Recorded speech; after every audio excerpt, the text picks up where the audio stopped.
Opening statements are set this morning in the trial of a Texas man accused of shooting a drunk driver to death. The alleged gunman, David Barajas, saw the driver hit and kill his two sons.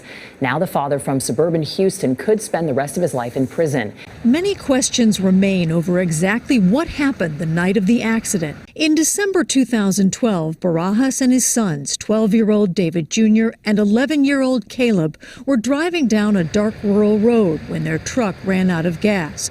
The two boys got out to push. They were nearing their driveway when this Chevy Malibu, driven by Jose Banda Jr., plowed into them. Tests later showed that Banda had a blood alcohol concentration that was twice the legal limit. David Jr. died at the scene. Caleb passed away at the hospital. I have to keep hope and faith. Pray for that day that I do get to see them again. In court, relatives struggled listening to 911 calls, strangers describing a child's body cut in half, and people screaming. One caller also heard a gunshot. Two dispatchers testified that gunfire came 7 minutes after the crash and moments before deputies showed up and found Banda shot to death. But prosecutors say two teens coming home from a party saw the aftermath of a fight between David Barajas and those with Banda.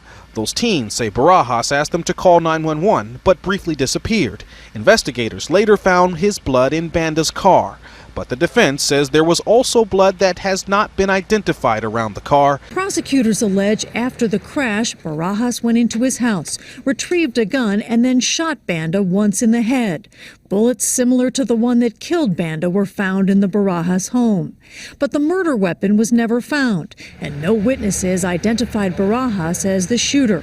Barajas' lawyer said he was very optimistic about his client's chances. I just look forward to presenting this case in front of a jury. Banda's supporters have done the same. They say the 20-year-old who became a father just 2 months before the accident deserves justice too.